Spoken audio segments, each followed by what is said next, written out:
72 గంటల్లోనే ఫోన్లోని అద్భుతమైన జ్యోతిష్య పరిష్కారం చూపిస్తారు. నమ్మండి, నమ్మకపోండి, ఇది నిజం. శ్మశాన కాళి రుద్ర చౌడీదేవి ఆరాధకులు నంబర్ 1 వశీకరణ స్పెషలిస్ట్. గురూజీ మనిషి పుట్టుక నుండి చనిపోయే వరకు వచ్చే అన్ని క్లిష్టమైన సమస్యలకు పరిష్కారం ఇక్కడ లభిస్తుంది. విద్య, ఉద్యోగం, వ్యవహారం, స్త్రీ ప్రేమ, పెళ్లి, సంతానం, స్త్రీ పురుష వశీకరణం, భూవశం, భార్యాభర్తల కలహాలు, కోర్టు సమస్యలు, విడాకుల సమస్యలు, చేతబడి, అప్పుల బాధ, ఇంకా మీకు ఎలాంటి సమస్యలు ఉన్నా 72 గంటల్లోనే శాశ్వత పరిష్కారం చేయబడును. శ్రీగురుభ్యో నమః. హరి ఓం. శ్రీ మహాగణాధిపతే నమః. శ్రీ మహాసరస్వత్యై నమః. శ్రీగురుభ్యో నమః. హరి ఓం. అందరికీ కూడా నమస్కారం. గణపతి నవరాత్రులు తదనంతరం నుంచి కూడా జరిగేటువంటి రోజుల్ని 15 రోజుల్ని కూడా మహాలయ పక్షాలుగా పిలుస్తూ ఉంటారు. ఈ మహాలయ పక్షాలు అనేటువంటివి ఏమిటి, దీన్ని ఎవరు ఆచరించాలి, ఆచరిస్తే జరిగేటువంటి ఫలితం ఏమిటి, అసలు మహాలయ పక్షాల్లో తర్పణలు వదలకపోతే జరిగేటువంటి దోషం ఏమిటి, ఎవరు ఈ మహాలయ పక్షాల్ని ఏ విధంగా ఆచరించాలి అనే విషయాన్ని తెలుసుకుందాం. ముందుగా మహాలయ పక్షాల్లో అత్యంత ప్రతిష్టాత్మకమైనటువంటి, అడిగింది లేదు అనకుండా ఇచ్చేటువంటి కర్ణుడు కాలం చేసిన తదనంతరం యమధర్మరాజు అతనికి అన్ని ఏర్పాట్లు చేసి భోజనాది దప్పిక తీర్చుకోవడానికి నీళ్లను మాత్రం ఇవ్వలేదట. ఇవ్వకపోవడంతో ఇదేమిటిది, అన్నీ ఉన్నాయి కానీ ఇదేమిటిది అన్నీ ఉన్నాయి కానీ నీరు ఆహారము లేదు అని అడగ్గా అన్ని దానాలు చేశారు కానీ అన్నదానం అనేటువంటిది ఆచరించలేదు అని చెప్పడంతో భూలోకానికి వచ్చి అన్న దాన సత్రవులు దప్పికి తీర్చుకోవడానికి చలివేంద్రాలు ఏర్పాటు చేసి ఆ పుణ్యకృతులు పూర్తి చేసి వెళ్ళడం జరిగింది.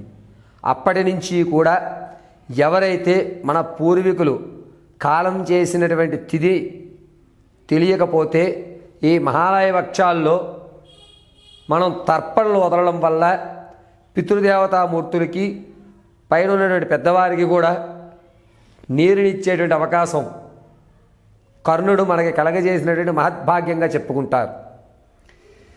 కర్ణుడి యొక్క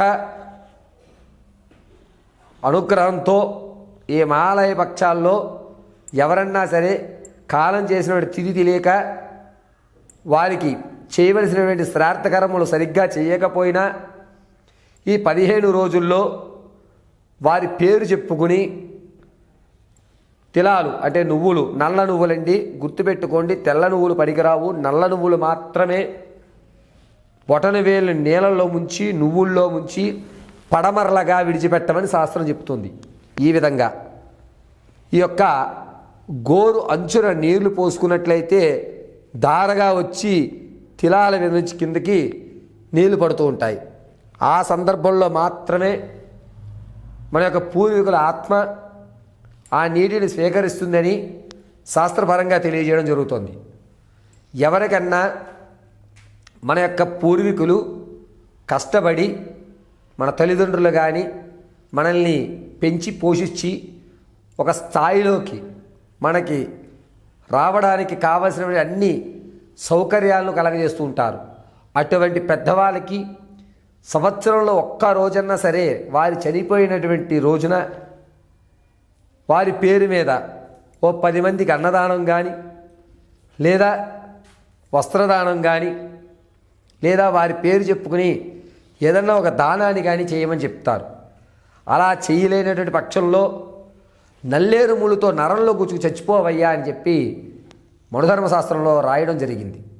కాబట్టి ఎవరికన్నా సరే మీ పూర్వీకులు ఎప్పుడు కాలం చేశారో వారి రుణాన్ని తీర్చుకునేటువంటి అద్భుత అవకాశం ఈ మహాలయ పక్షాలే. 21వ తారీఖు ఆదివారం రోజు అమావాస్య. ఈ అమావాస్య పితృదేవతలకి మనం రుణం తీర్చుకునేటువంటి మహత్తవకాశం కలిగేటువంటి రోజు. ఆ రోజున ఉదయం 8:04 నుండి 9:20 మధ్య వ్యవధి దుర్ముహూర్తంగా చెప్తాం. ఈ 8 గంటల నుంచి 9:55 తర్వాత ఎవరికన్నా సరే పెద్దవాళ్ళకి, పితృలు, మాతృలు కాలం చేసినటువంటి వారికి తిలాలు తర్పణలుగా ఇవ్వడం అనేటువంటిది సాంప్రదాయం. ఖచ్చితంగా మన పూర్వీకుల యొక్క ఆశీర్వచనం ఉంటే మీరు ఏ పనిలో ఏ ఆటంకాలు కలుగుతున్నాయో ఆ ఆటంకం పేరు చెప్పుకుని మీ పితృలకి కానీ మీ పెద్దవాళ్ళకి కానీ తిలాలు పడమరలుగా విడిచిపెట్టండి. ఖచ్చితంగా మీ పనులు అనేటువంటివి దేవీ నవరాత్రులు పూర్తయ్యేసరికి అయిపోతాయి. అందుకొరకే పితృదేవోభవ, మాతృదేవోభవ, ఆచార్య దేవోభవ అనేటువంటి నాళ్ళు వచ్చింది. మన పూర్వీకులు లేకపోతే, తాతగారు లేకపోతే తండ్రి గారు ఉండరు, తండ్రి గారు లేకపోతే పిల్లవాడు ఉండడు, పిల్లవాడు లేకపోతే వాడి యొక్క పిల్లలు ఉండరు. వంశం అభివృద్ధి చెందాలన్నా, నీకు ఎప్పటి నుంచో పీడిస్తున్న సమస్య తొలగాలన్నా అమ్మవారి పాదాలను ఏ విధంగా అయితే పట్టుకుంటామో అదేవిధంగా పెద్దవాళ్ళకు కూడా నమస్కారం చేసుకోవాలి. అందులోనూ ఈ మహాలయ పక్షంలో 21 ఆదివారం రోజు వచ్చేటువంటి అమావాస్య మహాలయ అమావాస్యగా పేరు తెచ్చుకుని బొటనవేలుతో నీళ్ళల్లో ముంచి బొటనవేలుని ఆ నీళ్ళలో ముంచినటువంటి బొటనవేలు నల్లటి నువ్వుల్లో ముంచి పడమరలుగా నీరు పోసుకుని ఒక ధారగా వదిలి తర్పణ అని అంటారు. ఆ విధంగా వారి యొక్క పేర్లు చెప్పుకుని తర్పణ చేయాలి. ఇంట్లో 2 ఆడపిల్లలే ఉన్నారు గురువుగారు, వారికి వివాహం కాలేదు, మరి వాళ్ళు తర్పణ చెయ్యొచ్చా అనేటువంటి సందేహం ఉండొచ్చు. ఆడవారు ఉన్నప్పుడు తర్పణలు చేయడానికి శాస్త్ర విరుద్ధం. కాబట్టి అటువంటి వారు స్వయం పాకాన్ని బ్రాహ్మడికి కానీ లేదా బాగా ఆకలిగా ఉన్న వ్యక్తికి అన్నం పెట్టి కూర్చోబెట్టి అన్నం పెట్టి అతను తృప్తిగా భోంచేసే అంతవరకు కూడా ఉండి మీ యొక్క పూర్వీకులకు నమస్కారం చేసుకోండి. ఇక 2 అమ్మాయిలు ఉన్నారు మా ఇంట్లో, పెద్ద అమ్మాయికి వివాహం అయిందండి, అల్లుడుగా చెయ్యొచ్చా అనేటువంటి సందేహానికి అల్లుడు కొడుకుతో సమానం కాబట్టి ఇంటికి పెద్ద అల్లుడు తను మనస్ఫూర్తిగా నేను చేస్తానండి అంటే కనుక అంతకుమించి మహద్భాగ్యం ఉండదు. 10 సత్యనారాయణ స్వామి వ్రతాలు చేయడం కంటే ఒక యాగం చేయడం మంచిది. ఒక యాగం చేయడం కంటే ఒక అనాథ శవానికి అంటే పార్థవ దేహం ఎవరో తెలియనటువంటి పార్థవ దేహానికి అంత్య సంస్కృతులు కానీ లేకపోతే మన కుటుంబంలో విచ్ఛిన్నమైపోయిన తర్వాత తెలియనటువంటి వారికి మనం తర్పణలు వదలడం కానీ అత్యంత శుభసూచకం. పరమశివుడు అనుగ్రహిస్తూనే మనల్ని రక్షించడానికి, పరమశివుని యొక్క పూర్తి అనుగ్రహం మనం పొందడానికి ఉన్న ఏకైక మార్గం ఈ తర్పణలు వదలడం. నీకు తెలియని వ్యక్తికే నువ్వు తర్పణ వదులుతున్నావు అంటే నీ వాళ్ళు నువ్వు ఎంత జాగ్రత్తగా చూసుకుంటావని పరమశివుడు ఎప్పుడు మన ఇంట్లో కొలువు తీరుతూ మన చుట్టూ ఉంటూ మనకి కావలసినటువంటి అన్ని సౌకర్యాలు ఆయన కలగజేసేటువంటి అవకాశం లభిస్తుంది. కాబట్టి మహాలయ పక్షం 21వ తారీఖు ఆదివారం రోజు ఈ అవకాశాన్ని విడిచిపెట్టుకోకండి. చక్కగా 9:55 తర్వాత సమయం కూడా చెప్తున్నాను, 9:55 ఆదివారం 9:55 తర్వాత మీరు తర్పణలు విడిచిపెట్టండి. శుభస్య శీఘ్రంగా ఉన్నతమైనటువంటి స్థితిగతులు పొందడానికి ఆ పరమశివుడు మిమ్మల్ని ఎల్లవేళలా రక్షిస్తూ ఉంటాడు. ఈశ్వరానుగ్రహం కలుగునుగాక. శ్రీగురుభ్యో నమః. హరి ఓం. ఆపదామపహర్తారం ధాతారం సర్వసంపదాం లోకాభిరామం శ్రీరామం భూయో భూయో నమామ్యహం. సర్వమంగళమాంగళ్యే శివే శర్వార్ధజాతకే శరణ్యే త్ర్యంబకే దేవి నారాయణీ నమోస్తుతే. అక్టోబర్ నెలలో మేషరాశి వారి యొక్క ఫలితాలు ఏ విధంగా ఉంటాయి? ఒక్క మేషమనే కాదు, మేషం నుంచి ప్రారంభం చేసుకుని మీనరాశి వరకు కూడా ఈ 12 రాశుల వారికి కూడా అక్టోబర్ నెలలో ఏ విధమైన ఫలితాలు లభిస్తున్నాయి? ఈ నెలలో అయినా సరే మీరు అనుకున్న పనులు పూర్తవుతాయా లేదా? ఆరోగ్యం కుదుట పడుతుందా? సంతానం కలిగేటువంటి అవకాశం ఎంతవరకు ఉంది? విదేశాలకు వెళ్ళేటువంటి అవకాశం ఏమన్నా ఉందా? ఆటంకాలు ఏర్పడుతున్నాయా? రాజకీయంలో మీకంటూ ఒక సుస్థిరమైన స్థానం ఏర్పడుతుందా? ధనం అధికంగా ఖర్చు అవుతుందా లేదా, మీరు ఏ విధమైనటువంటి స్థితిగతులు పొందడానికి అవకాశం లభిస్తుంది, ఇక భార్యాభర్తల మధ్య ఎటువంటి ఇబ్బందులు కలుగుతూ ఉంటాయి, ఈ అన్ని విషయాలని కూడా మనం క్షుణ్ణంగా పరిశీలన చేసుకుందాం. అక్టోబర్ నెలలో జరిగేటువంటి ప్రతి రాశి వారికి ఏ దేవతామూర్తిని మనం ఆరాధించాలి, ఎవరిని మనం పూజ చేయాలి, ఏ విధంగా మన యొక్క స్థితిగతులు మార్చుకోవడానికి ఏ మంత్రాన్ని ఉచ్చరించుకోవాలి, ఏ రోజు మనం ప్రారంభమైనటువంటి వ్యాపారాలు చేసుకోవాలి అనేటువంటి విషయాన్ని ద్వాదశ రాశుల వారికి కూడా గోచార రీత్యా చెప్పడం జరుగుతుంది. వ్యక్తిగతంగా మీ యొక్క జాతకాన్ని తెలుసుకోవాలంటే కనుక కింద స్క్రోల్ అవుతున్న నెంబర్ని మీరు సంప్రదించండి. మీ date of birth, time, place of birth ఈ 3 కనుక పంపిస్తే జరిగేటువంటి విషయ పరిజ్ఞానాన్నంతటినీ కూడా మీకు వివరించడం చెప్తాం. కొంతమందికి డేట్ ఆఫ్ బర్త్ తెలియదు గురువుగారు, ఎప్పుడో జనించాం అన్నటువంటి వారు మేము అడిగేటువంటి కొన్ని ప్రశ్నలకు సమాధానం, అదేవిధంగా మీ యొక్క ఫోటో, అవి రెండూ కూడా మీరు చెప్పగలిగితే మీ జీవితంలో జరిగేటువంటి మార్పులు ఏమిటి, స్థిరత్వం ఎప్పుడు ఏర్పడుతుంది, స్వగృహాన్ని ఎప్పుడు కొనుగోలు చేయగలుగుతారు, ఎప్పుడు ఆర్థికంగా మీరు నిలబడతారు, ఆరోగ్య సమస్యల నుంచి ఎప్పుడు బయటపడతారు, సంతానం ఎప్పుడు కలుగుతుంది, అసలు జీవితంలో ముందుకు వెళ్ళేటువంటి అవకాశం ఉందా, దీన్నే కొనసాగిస్తారా, ఇంకెన్ని రోజులు మేము ఈ బాధలు పడాలి, ఈ పూర్తి మీ సమస్య అన్నిటికీ కూడా సమాధానం కింద ఉన్నటువంటి నెంబర్ని మీరు సంప్రదించినట్టయితే కనుక మీరు తెలుసుకోవడం అనేటువంటిది ఈజీ అవుతుంది. కేవలము అక్టోబర్ నెలలో ద్వాదశ రాశుల వారికి, అది కూడా గోచార రీత్యా మాత్రమే చెప్తున్నాను, దీన్ని గుర్తుపెట్టుకోండి. గోచార రీత్యా మాత్రమే అక్టోబర్ నెలలో ఏ విధమైనటువంటి మార్పులు జరుగుతున్నాయనే విషయాన్ని మీకు తెలియజేయడం జరుగుతుంది. తదుపరి సింహరాశి వారు. సింహరాశి వారికి ఈ అక్టోబర్ నెలలో కాస్త మిశ్రమైన ఫలితాలని చెప్పచ్చు. కొత్త పరిచయాలు ఏర్పడడం, ఆ కొత్త పరిచయాల వల్ల లేనిపోని తలనొప్పి తెచ్చుకోవడం అనేది జరుగుతుంది. వీళ్ళు ఎంత మనవాళ్ళైనా సరే మీరు ఇప్పుడు జరిగేటువంటి కొత్త పరిచయాల వల్ల జీవితాంతం బాధపడేటువంటి అవకాశం ఏర్పడుతుంది. కాబట్టి కొత్త పరిచయస్తులకి మీ యొక్క విషయాలు కానీ మీ పర్సనల్స్ కానీ షేర్ చేసుకోవద్దు. అది మనవాడే కదా అని ఎట్టి పరిస్థితుల్లోనూ జాలి చూపించద్దు.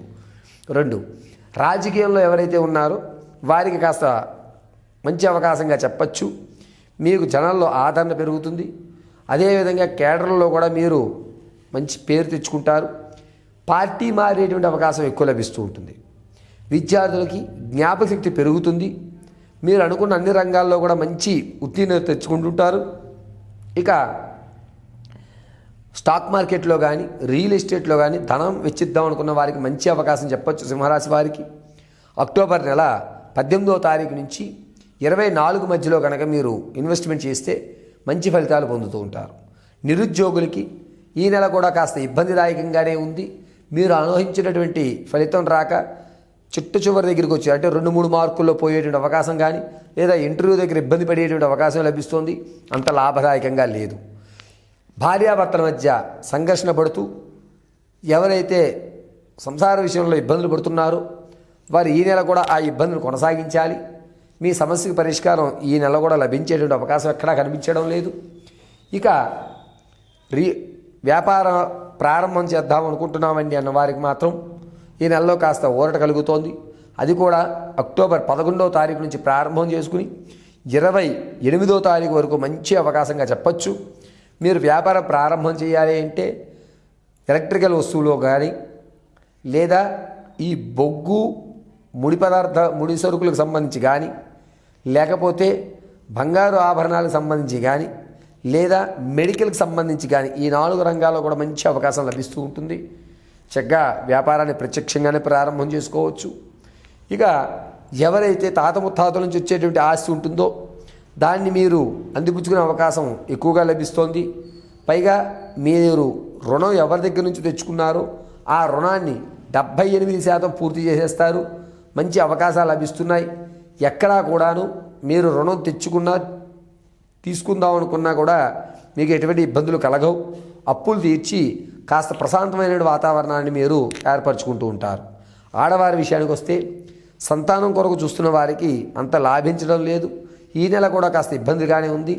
వివాహం కొరకు ఎవరైతే చూస్తున్నారో వారికి మాత్రం కాస్త ఊరట కలిగేటువంటి అవకాశం, మన పిల్ల అనిపించుకునేటువంటి అవకాశాలు ఎక్కువ లభిస్తున్నాయి. ప్రసవానికి ఎవరైతే ఉన్నారో పుత్ర సంతానాన్ని కలిగే అధికారం, పైగా జనించేటువంటి శిశువు కాస్త బరువు తక్కువగానో లేదో పేగు మెల్లో వేసుకుని జనించే అవకాశం ఎక్కువ లభిస్తుంది. శాంతి నక్షత్రంలో శిశు జననం అయితే జరుగుతుంది. సింహరాశి వారు చాలా జాగ్రత్తగా శిశు జననం జరిగినప్పుడు శాంతులు చూసుకుని శిశు జననానికి ప్రాధాన్యత ఇవ్వండి. ఇక స్థిరాస్తులు కానీ చరాస్తులు కానీ ఏవైతే ఉన్నాయో అవి అభివృద్ధి చెందేటువంటి అవకాశం, విందు వినోదాల్లో ఎక్కువగా పాల్గొంటారు. పైగా మీరు మీ యొక్క ధనాన్ని కానీ మీ యొక్క ఆస్తులు కానీ అభివృద్ధి చెందించుకునేటువంటి దిశలో మీ ఆలోచన విధానం కానీ ఆచరణ విధానం కానీ ఉంటాయి. కొంచెం ఇబ్బంది లేకుండా ఎదరికి జరుగుతుంది అనేటువంటి విషయం మాత్రం మీరు గమనిస్తూ ఉంటారు. ఇక విషయానికి వస్తే సింహరాశి వారికి ఇప్పటివరకు చెప్పిందంతా కూడా గోచార రీత్యా మీకు తెలియజేయడం జరిగింది. వ్యక్తిగతమైన మీ జాతకాన్ని తెలుసుకోవడానికి కింద స్క్రోల్ అవుతున్న నెంబర్ని మీరు సంప్రదించండి. వ్యక్తిగతంగా మీ యొక్క పూర్తి విశ్లేషణ అనేటువంటిది మేము ఇవ్వడం జరుగుతుంది. గోచార రీత్యా ఈ నెలలో కొన్ని ఇబ్బందుల్ని అధిగమించడానికి ఏ దేవతారాధన చేయాలనేది విషయం చెప్తాను, శ్రద్ధగా ఆలకించండి. ప్రతినిత్యము కూడా ప్రతిరోజు కూడా అక్టోబర్ నెలలో ప్రతిరోజు కూడా మట్టి ప్రమిదలో ఆవదం వేసి నల్లటి ఒత్తు వేసి కాలభైరవుని యొక్క దేవాలయంలో కానీ లేదా కాలభైరవుడి యొక్క ప్రతిమ వద్ద కానీ దీపం వెలిగించాలి. అయితే ప్రతి గురువారం రోజున ఈ అక్టోబర్లో వచ్చేటువంటి 4 గురువారాలు కూడా చోలే శనగలు అంటారు, లావు శనగలు, వాటిని నానబెట్టి ఏదన్నా గోధుమ రంగు ఉన్నటువంటి ఆవుకి తినిపించడం చాలా మంచిది. ఈ రెమెడీ చేయడం వల్ల సింహరాశి వారికి ఈ నెలలో కాస్త ఊరట కలిగి అనుకున్న పనులు అభివృద్ధి స్పీడ్గా జరిగేటువంటి అవకాశం లభిస్తూ ఉంటుంది. సింహరాశి వారు ఈ నెలంతా కూడా సింధూరాన్ని వృత్తలాకారంగా పెట్టుకోండి, శుభస్య శీఘ్రంగా ఉంటుంది.